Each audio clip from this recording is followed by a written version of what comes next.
जय जय श्री सीताराम। कल के प्रसंग में हम लोग सुन रहे थे कि परशुराम जी बहुत अधिक क्रोधित हो जाते हैं जब धनुष भंगी की बात सुनते हैं।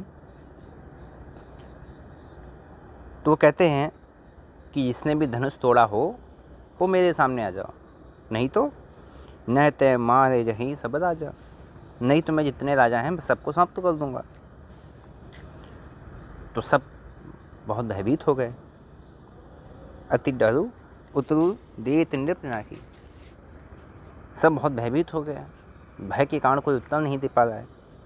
जब राम जी ने देखा कि सब भयभीत हैं तो प्रणाम करके परशुराम जी से कहते हैं, नाथ संबुधन भंजन निहारा, होय है केऊ एक दास तुम्हारा, आय काह कहे किन मोही, सुन रसाई बोले मुनि कोही।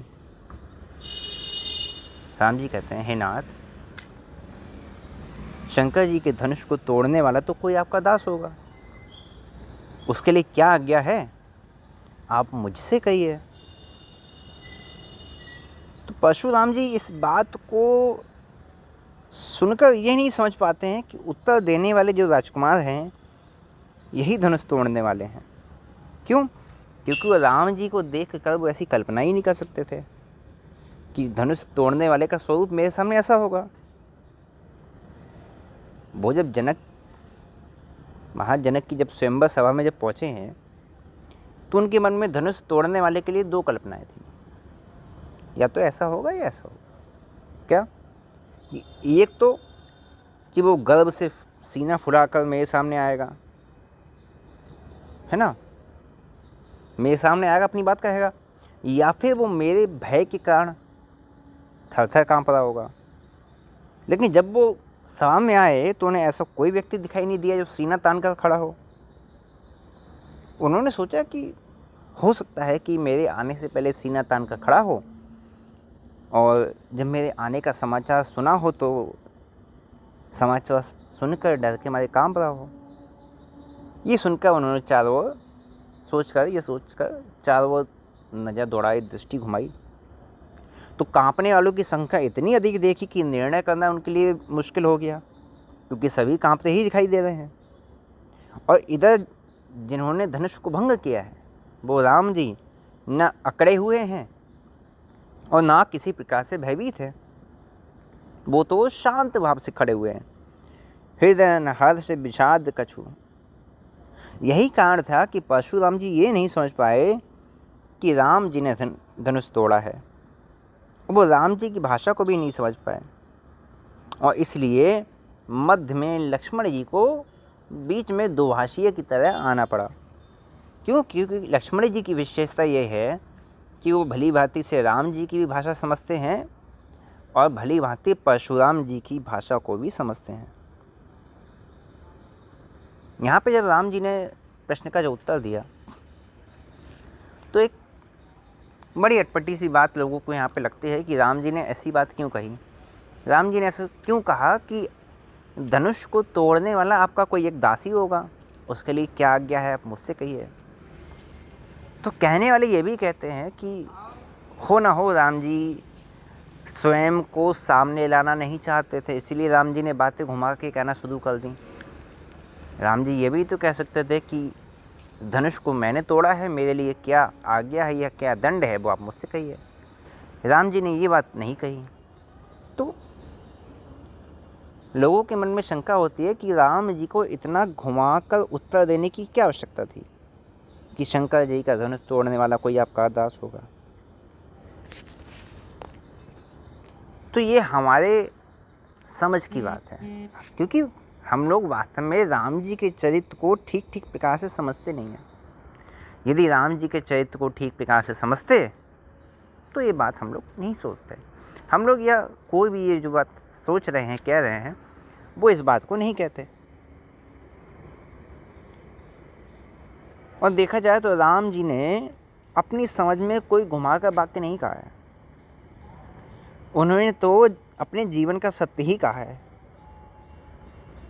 और उन्होंने अपने कथन के माध्यम से जो बात सामने कही है ना,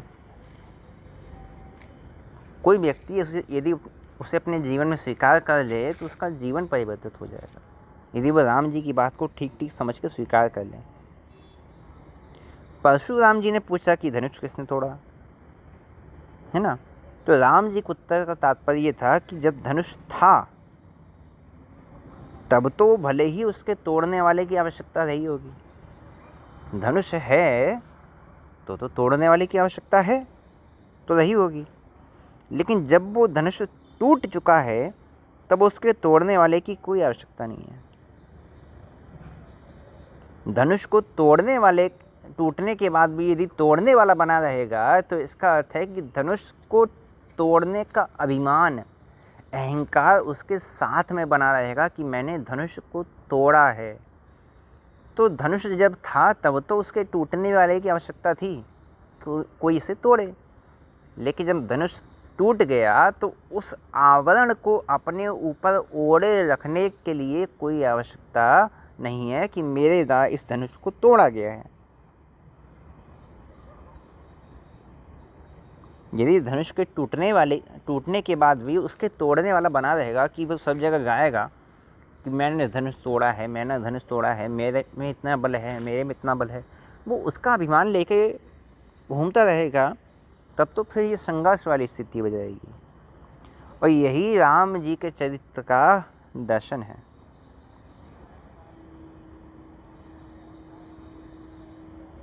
ठीक है,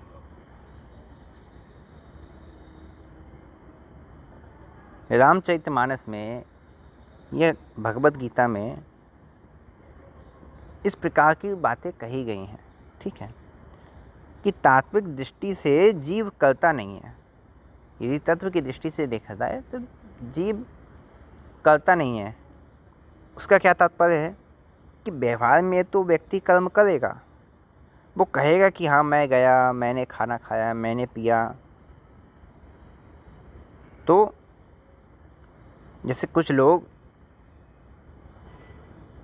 मैं का उपयोग करने के साथ में ये भी कह देते हैं कि यूँ हुआ, ऐसा हुआ, ये खाया, वो खाया, है ना, राम जी ने खाया, राम जी ने पिया। तो क्या केवल भाषा के अंतर से ऐसा कोई वास्तविक अंतर पड़ता है? भाषा के अंतर से कोई वास्तविक अंतर नहीं पड़ता। अंतर पड़ता है आपकी अपनी समझ से, जो कि अभी आप लोग नहीं समझ रहे होंगे क्योंकि प्रसंग अभी पूरा नहीं हुआ है। अंतर पड़ता है समझ से। यदि आपको अपनी हर क्रिया के संदर्भ में ऐसी अनुभूति हो रही है कि आप नहीं राम जी कर रहे हैं, तब तो कोई बात नहीं, आप कर्ता बने के भाव से मुक्त हो गए।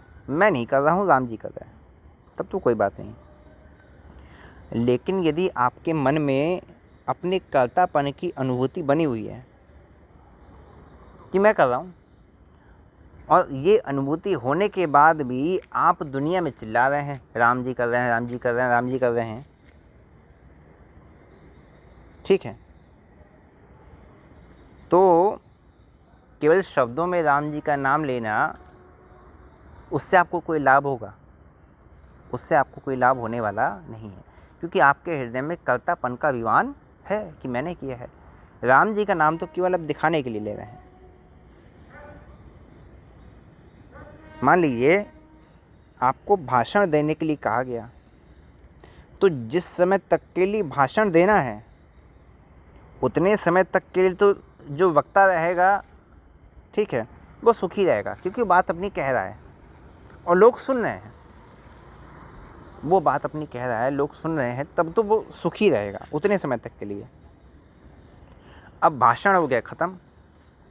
अब भाषण ख़त्म होने के बाद भी वो कर्ता वक्ता बना रहे, अरे भाई मेरी बात सुनो, और सबको पकड़ पकड़ के कहता रहे मेरी बात सुनो, मेरी बात सुनो, मेरी बात सुनो, मैं कुछ कह रहा हूँ, मेरी बात सुनो, मैं कुछ कह रहा हूँ, तो क्या वो सुखी रहेगा?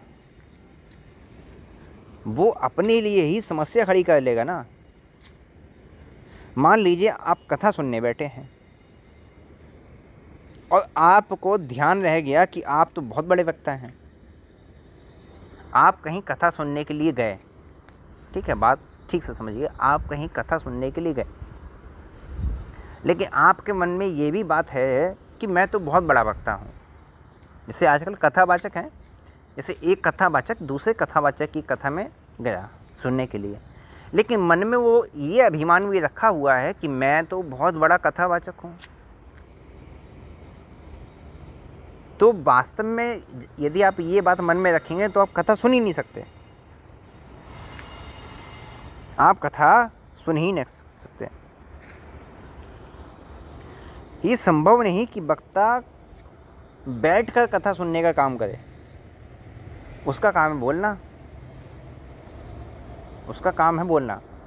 अब कोई वक्ता वहाँ पे बैठ गया, वक्तापन का अहंकार लेकर कि भाई मैं भी कथा का वक्ता हूँ। कथा हो गई पूरी, कथा पूरी होने के बाद वो अपने किसी जान पहचान वाले के पास आया, अरे भाई वहाँ कथा में गए, बताओ क्या कथा सुनाई। मैं वहाँ बैठा और वहाँ से मैं उठा, उतनी देर में उन्होंने कथा में 27 जगह गलतियाँ कहीं, 20 जगह गलतियाँ कहीं। तो क्या वो वास्तव में कथा सुन रहा था?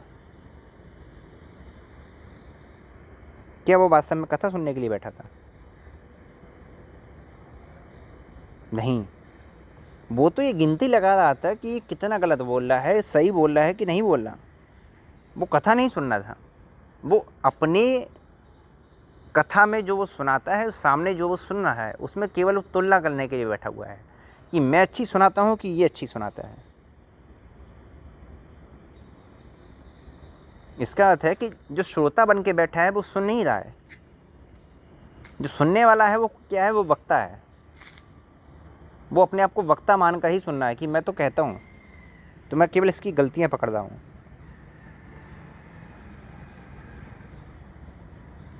ठीक है, इसलिए चाहे कथावाचक हो चाहे वक्ता हो, उसको चाहिए कि वो तभी तक वक्ता रहे जब तक कि वो भाषण दे रहा है, तभी तक कथावाचक रहे जब तक वो कथा बाच रहा है, लोग सुन रहे हैं। यदि वहाँ से हटने के बाद भी वो कथावाचक ही बना रहेगा, भाषण से हटने के बाद भी वो वक्ता ही बना रहेगा, तो इससे उसके चरित्र में ही अपने आप ही, उसके जीवन में ही समस्या अपने आप ही हो जाएंगी। जैसे कोई न्यायाधीश है, न्यायालय में है, वो फैसले कर रहा है, ये गलत है, ये सही है, ये गलत है, ये सही है। उसकी कार्रवाई समाप्त हो गई, अपना बैग उठाया, बैग उठा के घर चले गए। अब वो घर जाकर भी अपना यदि न्यायालय वहाँ पे शुरू कर दे, तुमने ये गलत किया, तुम्हें इतने साल की जेल, तुमने ये गलत किया, तुम्हें इतने साल की जेल, तुम्हें ये सज़ा, ये सज़ा, ये हर्जाना, तो क्या उसका जीवन सुखी रहेगा? उसका जीवन सुखी रहेगा? नहीं, घर में लड़ाई झगड़ा हो जाएगा, है ना, घर गृहस्थी खत्म हो जाएगी।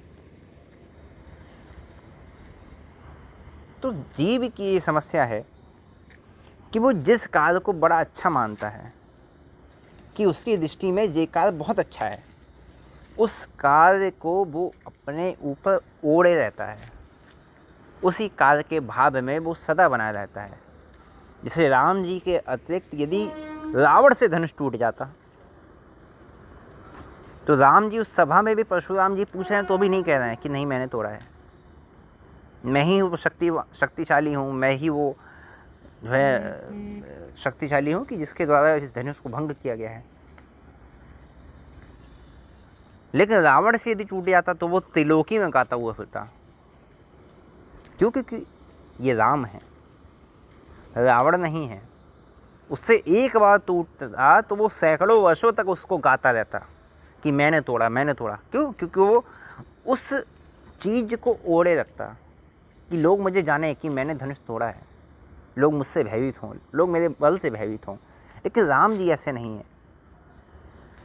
राम जी ने गुरु की आज्ञा से तोड़ा, और गुरु की आज्ञा से टूटने के बाद राम जी ने उसको वहीं छोड़ दिया। अपने साथ उस उपाधि को लेकर राम जी नहीं चल रहे हैं, उस उपाधि को ओढ़े हुए राम जी नहीं है कि मेरे द्वारा धनुष भंग किया गया। उस उपाधि को राम जी ने उसी क्षण उस उपाधि को त्याग दिया। वो परशुराम जी से कहते हैं, राम जी कि जब तक धनुष था तब तक तो उसके तोड़ने वाले की आवश्यकता थी, लेकिन जब टूट गया तब उसकी कोई आवश्यकता नहीं है। इस समय आपके जैसा महापुरुष यहाँ आया हुआ है और ये दास आपके सामने खड़ा है। यही राम जी के चरित्र की विशेषता है कि वो जिस समय जो काम करते हैं उस समय वही बन जाते हैं। इसलिए राम जी के चरित्र में कहीं पर भी आपस में कोई संघर्ष नहीं दिखाई देता, कहीं पर भी कोई टकराहट नहीं दिखाई देती है। उन्हें कोई कार्य करने में कोई संकोच नहीं है। जब उन्हें पुष्प वाटिका में फूल लेने जाना है तो वो गुरु जी से आज्ञा लेते हैं। समय जाने गुरु आए सुपाई, लेने प्रसून चले दो भाई। और जब पुष्प वाटिका में पहुंचते हैं तब माली से आज्ञा लेते हैं। चहु दिशि चितई पूछ माल ली गन। यही राम जी के चरित्र की विशेषता है। यदि भगवान राम गुरु से आज्ञा ले तो कोई आश्चर्य नहीं है। लोग कह सकते हैं कि भाई शिष्य हैं तो शिष्य को तो गुरु से आज्ञा लेनी ही चाहिए, कोई बड़ी बात नहीं है। लेकिन आश्चर्य तो तब होता है जब वो एक माली से आज्ञा लेते हैं। माली ना तो उनसे जाति में बड़ा है, न पद में, न धन में, न योग्यता में। और तत्व की दृष्टि से देखें तो भी राम जी ईश्वर हैं और माली जीव हैं। सामान्य दृष्टि से देखें तो राम जी महाराज जनक के प्रमुख अतिथि हैं, क्योंकि विश्वामित्र जी के साथ आए हैं, राजभवन में ठहरे हुए हैं, और वो कहाँ एक साधारण सा माली। लेकिन फिर भी राम जी जाकर पूछते हैं कि क्या मैं इस बाग के पुष्प ले सकता हूँ। इसका तात्पर्य क्या है कि जब वो विश्वामित्र जी से आज्ञा लेते हैं तब उनके ध्यान में ये बात है कि ये मेरे गुरु हैं, मैं इनका शिष्य हूँ। और जब वो माली के पास अनुमति लेने जाते हैं तो वो ये सोचते हैं कि मैं फूल चाहने वाला हूँ और ये फूल के रक्षक हैं, अतः इस समय उनकी आज्ञा लेनी ही चाहिए। समझे ना बात को। राम जी जब पुष्प वाटिका में गए हैं तो राम जी उपाधि को ओढ़कर नहीं गए हैं। मैं दशरथ नंदन हूँ, चक्रवर्ती सम्राट के राजकुमार हूँ, कोई अहंकार नहीं है, कोई उपाधि को लेकर राम जी साथ नहीं चल रहे हैं। गुरुदेव की आज्ञा हो गई, अब किसी से पूछने की आवश्यकता नहीं है। हम तो महाराज जनक के मुख्य अतिथि, हम जो चाहें यहाँ पे जैसे चाहे कर सकते हैं, इन्हें अतिथि का सम्मान करना चाहिए।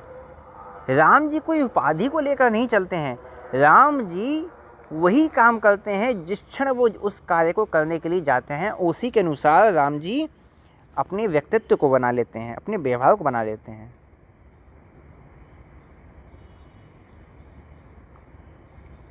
और उसी प्रकार से जब रात्रि में गुरुदेव शयन करते हैं तो उस समय राम जी ईश्वर नहीं रह जाते हैं। उस समय वो क्या करते हैं? जिनके चरण सरोरुह लागी, करत विविध जप जोग बिरागी, ते दो बंधु प्रेम जनु जीते, गुरुपद कमल पलोटत प्रीते। बड़े प्रेम से दोनों भाई विश्वामित्र जी के चरण दबाने लगते हैं।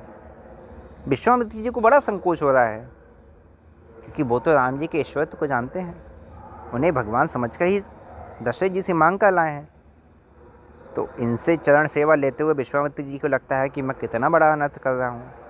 मन ही मन विचार करते हैं कि क्या अपने पैर दबाने के लिए मैं भगवान को साथ लेकर आया हूँ। लेकिन राम जी को कोई संकोच नहीं है। क्यों? क्योंकि वो किसी उपाधि को साथ लेकर नहीं बैठते हैं। वो जिस क्षण जो काम करते हैं उस क्षण वो वैसे ही हो जाते हैं। मानो वो विश्वामित्र जी की ओर देख कर ये कहना चाह रहे हैं कि गुरुदेव, नाटक में तो अपनी भूमिका का ठीक ठीक निर्वाह करना ही चाहिए। फिर यह तो खेल है और खेल में कोई छोटा बड़ा नहीं होता। तो ऐसे हैं हमारे रघुनाथ जी। राम जी अपने जीवन की हर भूमिका को बिल्कुल ठीक ठीक प्रकार से निभाते हैं। इसलिए आज जब परशुराम जी उनसे पूछते हैं कि धनुष किसने तोड़ा, तो वो जो उपाधि है उसको राम जी ने उसी क्षण छोड़ दिया है। तो वो कहते हैं कि महाराज, धनुष तोड़ने वाली तो अतीत की बात हो गई, अब आप आज्ञा दीजिए, ये दास आपके सामने है, इस दास के लिए क्या आज्ञा है। तो ऐसे हैं हमारे रघुनाथ जी। और आज के लिए विश्राम देते हैं। जय जय श्री सीताराम। इससे